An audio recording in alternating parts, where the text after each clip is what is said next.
24 વર્ષ દેશ સેવામાં આપીને માદરે વતન દિનેશભાઈ પ્રજાપતિ પહોંચ્યા છે। ત્યારે આ દિનેશભાઈ પ્રજાપતિનું ગ્રામજનો દ્વારા ભવ્ય સ્વાગત કરવામાં આવ્યું। ગ્રામજનો દ્વારા નારા સાથે ઢોલ નગારા વગાડીને આ સ્વાગત કરવામાં આવ્યું હતું। ત્યારે દિનેશભાઈ પ્રજાપતિએ જણાવ્યું કે 24 વર્ષ દેશ સેવાનો અવસર મળ્યો એ મારા માટે એક સૌભાગ્યનું કાર્ય છે। પાટણ જિલ્લાના રાધનપુર તાલુકાના વિજયનગર ગામના પુત્ર દિનેશભાઈ દેવજીભાઈ પ્રજાપતિએ ભારતીય સેનામાં 24 વર્ષ સુધી નિષ્ઠાપૂર્વક દેશ સેવા કરી નિવૃત્તિ પ્રાપ્ત કરી છે। નિવૃત્તિ બાદ તેઓ પોતાના માદરે વતન વિજયનગર પરત ફરતા જ સમગ્ર ગામમાં ગૌરવ અને આનંદનો માહોલ છવાઈ ગયો હતો। આ પ્રસંગે સિનાડ ગામથી વિજયનગર ગામ સુધી ભવ્ય શોભાયાત્રાનું આયોજન કરવામાં આવ્યું હતું। શોભાયાત્રામાં ગ્રામજનો મોટી સંખ્યામાં જોડાયા હતા। તિરંગા, ફૂલહાર, ઢોલ નગારા અને દેશભક્તિના નારાઓ સાથે દિનેશભાઈનું ભાવભર્યું અને ભવ્ય સ્વાગત કરવામાં આવ્યું। ગ્રામજનો અને આગેવાનો દ્વારા જણાવવામાં આવ્યું કે દિનેશભાઈ પ્રજાપતિનું જીવન અને તેમની દેશ સેવા યુવાનો માટે પ્રેરણારૂપ છે। કાર્યક્રમ દરમિયાન દિનેશભાઈએ જણાવ્યું હતું કે 24 વર્ષ સુધી માતૃભૂમિની સેવા કરવાનો અવસર મળ્યો તે તેમના માટે જીવનનું સૌથી મોટું ગૌરવ છે। કાર્યક્રમના અંતે ગ્રામજનો દ્વારા શુભેચ્છાઓ પાઠવી તેમને અભિનંદન આપવામાં આવ્યા। મારું નામ ઓઝા દિનેશ કુમાર દેવજીભાઈ છે। હું ગામ વિજયનગર, તાલુકો રાધનપુર, જિલ્લો પાટણનો રહેવાસી છું। હું 2002-5 જાન્યુઆરીમાં નાસિકમાં ટ્રેનિંગ કરી અને આજે 24 વર્ષ ને 27 દિવસ દેશની સેવા કરી અને પાછો ગામડે પરત આવ્યો છું।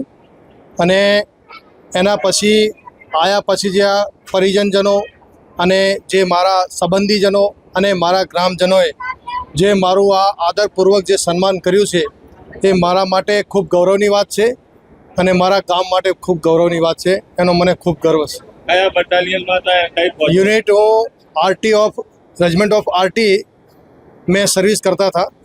वहाँ मुझे काफ़ी कुछ मैंने ड्यूटियाँ की हैं। उसमें काफ़ी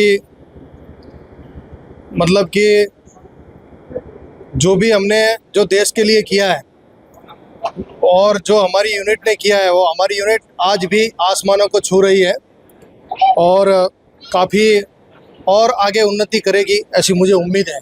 તમારી નોકરી દરમિયાન કોઈ જગ્યાએ સારા અનુભવ થયા હોય, કડવા અનુભવ થયા, દેશ માટે કંઈક એવું મહત્વનું કામ કર્યું હોય નોકરી દરમિયાન, એવું કોઈ યાદગાર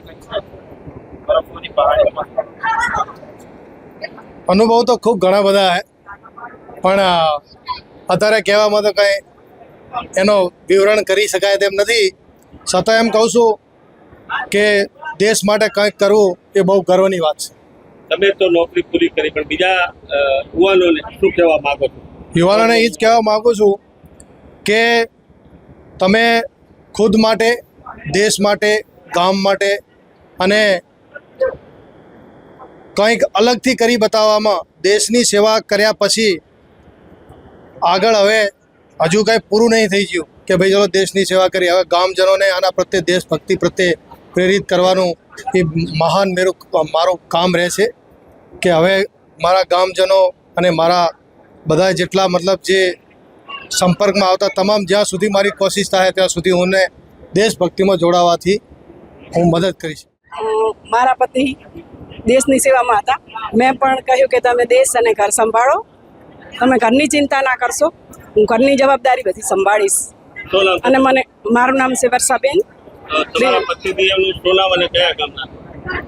મારું નામ વર્ષાબેન દિનેશભાઈ ઓઝા, કયું ગામ? ગામ વિજયનગર।